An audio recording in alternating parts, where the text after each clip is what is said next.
Hello students, welcome back to my channel Bright Aspirants. My name is Shruti Sani and in this video I am going to cover your topics that is nature of economics, its significance and basic problems of economy with the tools in managerial economies. अब देखो nature of economics में क्या आता है आपका। Suppose first आता है economic as a science. Economics आपकी एक साइंस है। साइंस कैसे है ये इकोनॉमिक्स आपकी, क्योंकि science is a branch of knowledge relationship between cause and effect. यहाँ पर आपकी क्या है, नॉलेज की ब्रांच है जिसके अंदर जो रिलेशनशिप बताती है आपके कॉज एंड इफेक्ट में। कोई चीज़ हो रही है तो उसके पीछे रीज़न क्या है, क्यों महंगाई बढ़ रही है तो क्यों बढ़ रही है, रीजन है उसके पीछे आपके। इफेक्ट अगर महंगाई है तो उसका कॉज कुछ होगा आपका। As a result observed, signs are measurable and based on fact, economics and those endeavors to find the relationship between cause and effect। क्योंकि आपके इकोनॉमिक्स के अंदर आपकी जो इकोनॉमिक बेस है वो आपकी फैक्ट के बेस पर है। जैसे आपकी साइंस के अंदर आपके कुछ स्पेसिफिक रूल्स, लॉज, प्रिंसिपल्स होते हैं जिनको आप ऑल्टर नहीं कर सकते, ऐसे ही आपके इकोनॉमिक्स के अंदर कुछ रूल्स एंड प्रिंसिपल्स होते हैं जिनको आप चेंज नहीं कर सकते।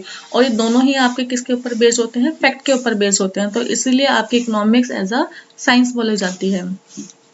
अब इकोनॉमिक आपकी एक सोशल साइंस भी है। सोशल साइंस क्यों बोलते हैं, क्योंकि ये डील करती है with the studying of behaviour of humans and beings and their relationship in a society. क्योंकि ह्यूमन बींग्स की ही स्टडी होती है यहाँ पर, उनके बिहेवियर की स्टडी होती है। और आपका जो ह्यूमन है वो आपकी सोसाइटी का हिस्सा है, तो इसके बीच में जो रिलेशनशिप निकालते हैं तो दैट इज वाई आपकी सोशल साइंस से रिलेट करते हैं यहाँ पर। This is because the exchange of goods take place within the society and among different societies to satisfy their needs and wants. तो कि आपके जो जितने भी गुड्स एंड सर्विसेज होते हैं वो आपकी एक सोसाइटी से डिफरेंट सोसाइटीज में क्या करते हैं, एक्सचेंज होते हैं। अब इकोनॉमिक साइंस तो है, इकोनॉमिक आपकी आर्ट भी। अगर आपका क्वेश्चन आता है कि इकोनॉमिक्स इज या साइंस आर्ट और both, then the both. Economics आपकी साइंस भी है, आर्ट भी है, दोनों है आपकी। अब आर्ट कैसे है आपकी, कैसे to be an art, because it involve the study of various issues relating to the human psychology, philosophy, history, society. क्योंकि इन सब के अंदर आप आपकी ह्यूमंस की सारी चीज़ों से रिलेटेड क्या करते हो, स्टडी करते हो। और हर एक पैटर्न में हर एक ह्यूमन आपका अलग होता है, बिल्कुल सेम नहीं होता। हर किसी ह्यूमन बीइंग की हिस्ट्री अलग होगी, फिलोसफी अलग होगी, साइकोलॉजी अलग होगी, सोसाइटी अलग होगी यहाँ पर। तो यहाँ पर इसलिए हर एक चीज़ आपकी क्या होगी, हर एक सिनेरियो अलग होगा और हर एक सिनेरियो के अलग, हर एक सिनेरियो में आप डिफरेंट कैटेगरीज, डिफरेंट प्लानिंग का यहाँ पर यूज करोगे। Significance of business economics. अब इसके इकोनॉमिक्स के आप इंपॉर्टेंस देखोगे, सिग्निफिकेंस। तो business economics allows firms to understand various important concept. आपको पता चलता है इकोनॉमिक्स की हेल्प से ह्यूमन नीड्स के बारे में, प्रोडक्शन डिस्ट्रीब्यूशन के बारे में, बेटर यूज ऑफ रिसोर्सेज के बारे में। दिस कंसेप्ट सपोर्ट मैनेजर्स की हेल्प करता है आपका ये आइडेंटिफाई, एनालाइज और सॉल्व करने में वेरियस डेली लाइफ प्रॉब्लम्स को। Business economics help manager to identify and analyze various business factors such as government policies, competitors, suppliers, legal societies। तो ये जितने भी फैक्टर्स हैं इनको एनालाइज करने में भी ये आपकी हेल्प करता है, गवर्नमेंट की भी हेल्प करता है यहाँ पर। Explain the impact of these factors. अब जितने भी आपके इम्पैक्टर्स पीछे मैंने आपको बताए हैं उनके इम्पैक्ट के भी यहाँ पर एक्सप्लेन करेगा आपको। More capable model builder in framing various policies को फ्रेम करने में हेल्प करता है आपकी। Various economic variables such as cost of production, capital को मेक फ्यूचर प्रोजेक्शंस को बनाने में हेल्प करता है कि आप आगे जाकर किस तरीके से यहाँ पर प्लान बना सकते हो।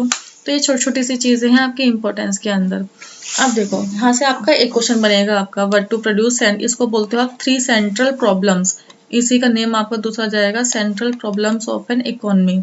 इकोनॉमी की तीन सेंट्रल प्रॉब्लम्स होती हैं, what to produce, how to produce and whom to produce. अब ये सेंट्रल प्रॉब्लम्स में क्या आता है आपका, हाउ टू प्रोड्यूस के अंदर देखो। अब हमें पहला होता है कि हमें पहला तो इसके अंदर वो आएगा व्हाट टू प्रोड्यूस।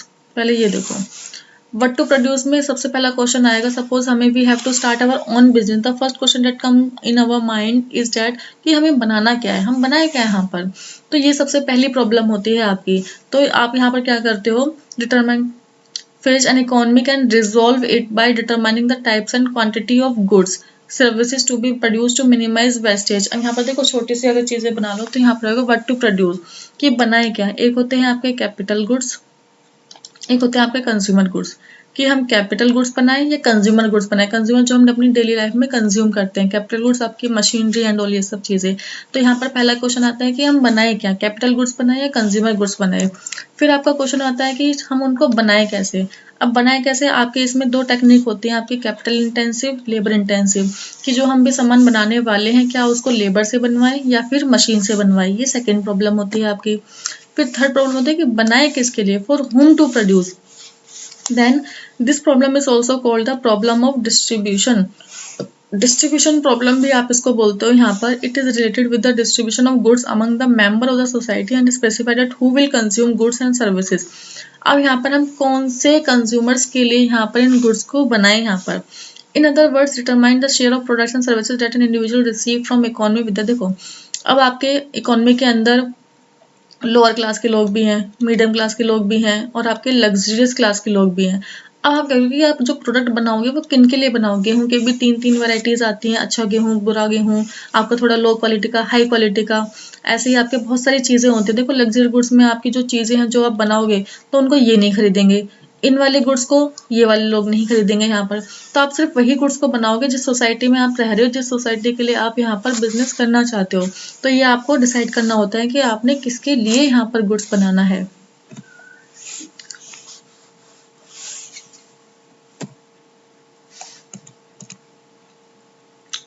ठीक है, इकोनॉमिक प्रॉब्लम हो गई आपकी।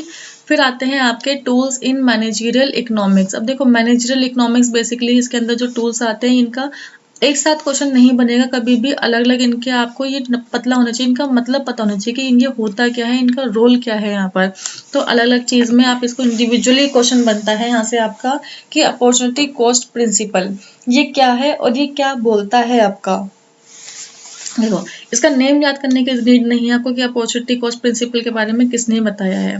W Haynes, opportunity cost of a decision means the sacrifice of alternative required by that decision. तो अपॉर्चुनिटी कॉस्ट आपको पहले ही पता होगी कि next best alternative forgone use, कि आप किसी एक चीज को पाने के लिए एक चीज किस चीज को आप यहाँ पर गवा रहे हो, वो क्या होता है आपका opportunity cost. Adam Smith has explained opportunity cost like if a hunter find a bear and a deer while hunting, if he kills bear deer is the opportunity cost and vice versa. अगर आपको एक Hunter है, कोई शिकारी है, उसको एक beer मिला है, एक डियर मिला है, अगर वो बियर को मारता है तो डियर उससे छूट जाएगा, डियर को मारता है तो बियर उससे छूट जाएगा। तो एक जो छूटेगा जो बंदा वो उसके लिए क्या है यहाँ पर, वो जान दो उसके लिए जीव, उसके लिए अपॉर्चुनिटी कॉस्ट है कि आप एक को पाने के लिए किसके यहाँ पर किस चीज को सेक्रीफाइस कर रहे हो, that is known as your opportunity cost. The principle is of immense use in decision making. इसका डिसीजन मेकिंग के अंदर एक इमेंस यूज होता है। It can be stated as the cost involved in any decisions consist of sacrifice of alternative required by decisions. There is no sacrifice, there are no cost। देखो हमारे business में या फिर हमारी लाइफ में भी कई बार बहुत से ऐसी सिचुएशंस आती हैं जहाँ पर हमें डिसीजन लेना पड़ता है कि या तो हम ये करेंगे या हम ये करेंगे। तो यही चीज होती है आपकी अपॉर्चुनिटी कॉस्ट प्रिंसिपल। जब अपने डिसीजन लेते टाइम अपने किसी ऑल्टरनेटिव को अगर हमें रखना है तो हमें एक चीज को यहाँ पर सेक्रीफाइस करना पड़ता है। तो this is known as your opportunity cost principle. Next incremental principle होता है आपका, जो आपका मार्जिनल प्रिंसिपल्स होते हैं उन्हीं का एक एक्सटेंशन है यहाँ पर, extension of marginal principle. In the incremental principle concept marginal economies use incremental cost and incremental revenue more. यहाँ पर आपके जो इस इंक्रीमेंटल कंसेप्ट के अंदर जो आपके मार्जिनल मैनेजरियल इकोनॉमिक्स होंगे वो आपके इंक्रीमेंटल कॉस्ट और इंक्रीमेंटल रिवेन्यू को ज़्यादा यूज करेंगे यहाँ पर। जैसे कि प्राइस डिटर्मिनेशन, किसी चीज का प्राइस डिटरमाइन करने के लिए this principle stated that a firm would maximize its profits if it equates its marginal cost to its marginal revenue.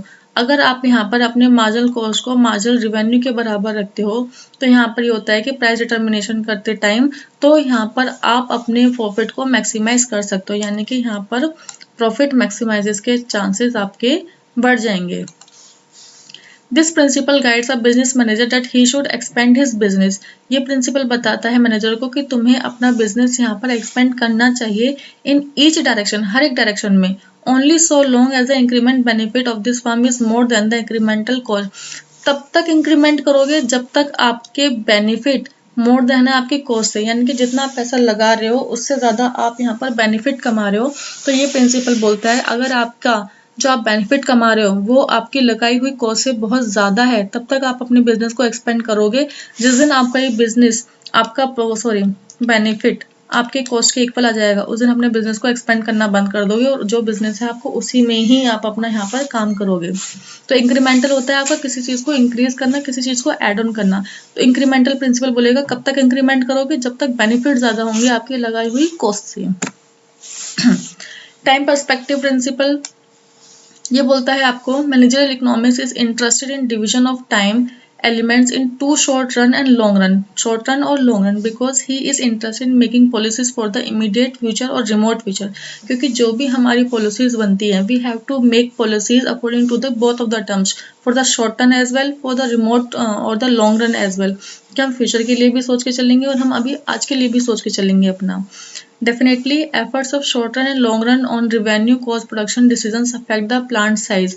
अब आपके दोनों के दोनों फंक्शंस आपके आपकी चीज़ों को यहाँ पर इफेक्ट तो करेंगे। यहाँ पर इसमें देखो ये A decision should taken into account both the short run and the long run effects on revenues and cost and maintain a right balance between the long run and the short run perspective। तो time perspective क्या रहता है, जब आप अपने short run और long run के बीच में एक बैलेंस बनाकर चलते हो, that is known as your time perspective.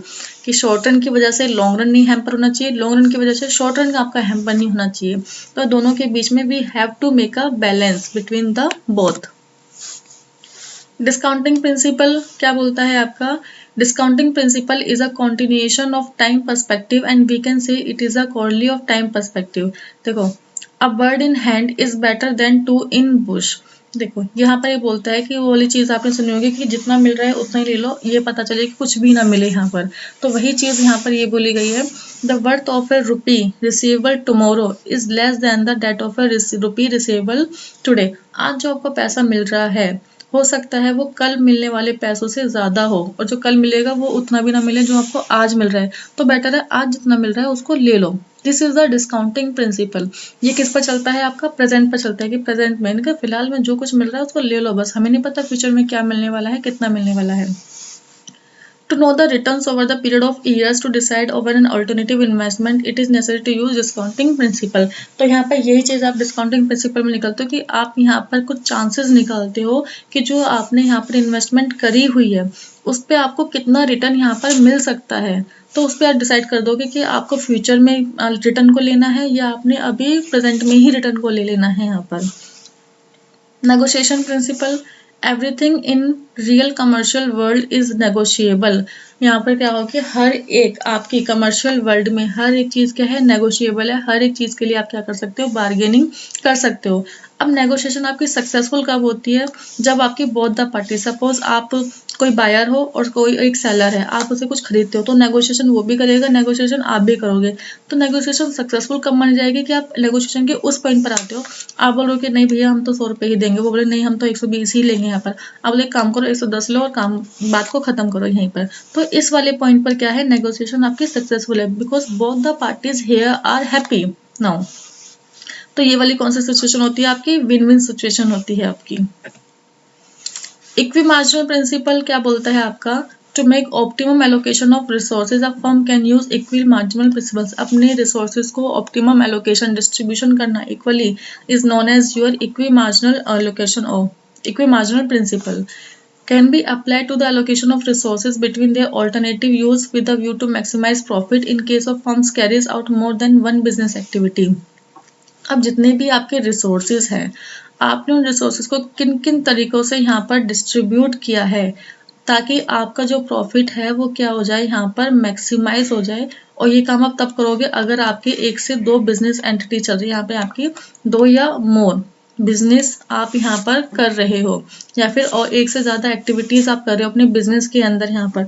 तो उस केस में आप क्या करते हो, आपने वही रिसोर्सेज को दोनों तीनों बिजनेस के अंदर किस तरीके से यूटिलाइज करोगे कि आपने यहाँ पर अपने प्रॉफिट को मैक्सिमाइज कर लिया। प्रॉफिट मैक्सिमाइज क्यों होगा, एक ही बिजनेस का काम, एक ही बिजनेस का रॉ मटेरियल आप यूज कर रहे हो अलग अलग जगह पर, तो आपकी कॉस्ट कटिंग हो रही है वहां से। जब कॉस्ट कटिंग होगी तो ऑब्वियसली बात है प्रॉफिट तो बढ़ेगा ही बढ़ेगा आपका। रिस्क एंड अनसर्टेनिटी, अब देखो रिस्क एंड अनसर्टेनिटी थ्योरी क्या बोलती है आपकी, economic theory of the firm generally assume that the firm has a perfect knowledge of its cost and demand relationship of the economy। देखो assumptions तो मैंने बताया था कि यहाँ पर इकोनॉमिक्स के अंदर हम एज्यूम करके चलते हैं कि आपको हर एक चीज़ का है परफेक्ट कंपटीशन है, इसका मतलब परफेक्ट नॉलेज है आपको हर एक चीज़ की। Uncertainty is not allowed to influence the decision of the firm, कि कोई भी अनसर्टेनिटी फ्यूचर में जो होगी वो हमारे फर्म के आज के डिसीजन को यहाँ पर इफेक्ट नहीं करेगी। Yet we know that the real world certainty influence the estimation of cost and revenues, hence the decision of the firm। लेकिन रियल लाइफ में क्या होता है, हम अपना सोच के चलते हैं फ्यूचर के बारे में, और अगर कोई अनसर्टेनिटी होती है तो वो हमारे फर्म्स के डिसीजंस को भी यहाँ पर इफेक्ट करती है। Since future conditions are not perfectly predictable, there is always a sense of risk and uncertainty about the outcome of such decisions. हालांकि हम अपनी अनसर्टेनिटी को परफेक्टली प्रेडिक्ट तो नहीं कर सकते क्या होगा कैसे होगा, लेकिन हम क्या करते हैं अपने डिसीजंस को हम क्या ऑलवेज सेंस और रिस्क को अपने एक थोड़ा और रिस्क और अनसर्टेनिटी के लिए यहाँ पर अपने डिसीजंस को थोड़ा ऑल्टर करके रखेंगे कि अगर ऐसा होगा तो हम क्या करेंगे और अगर ऐसा नहीं होगा तो हम ये नहीं करेंगे और कैसे करेंगे। तो होता है ना कि ऑल्टरनेटिव प्लान ए बनाया तो प्लान बी भी बनाना ज़रूरी है कि ऐसे ऐसे सिचुएशन में इस तरीके से भी हो सकता है आपका। तो वही होता है आपका risk and uncertainty. Concept of contribution. This concept take help from both the principles of incremental reasoning and opportunity cost। बहुत तो यहाँ पर मिलाकर इनकी हेल्प से यहाँ पर ये वाला कंसेप्ट बनाया गया है आपका। The concept of contribution tell us about the contribution of a unit of output to overheads and profits. It helps in determining the best product mix when allocation of resources, scarce resources are involved। यहाँ पर क्या बताएंगे आपके determine कराने में ये आपकी help करता है कि बेस्ट प्रोडक्ट मिक्स आपका कौन सा रहेगा यहाँ पर जब आप अपने जितने भी स्केर्स रिसोर्सेज हैं उनको आप क्या कर रहे हो एलोकेट कर रहे हो, आप उनको डिस्ट्रीब्यूट कर रहे हो यहाँ पर। If you like this video, then don't forget to like, comment, share and subscribe my channel Bright Aspirants.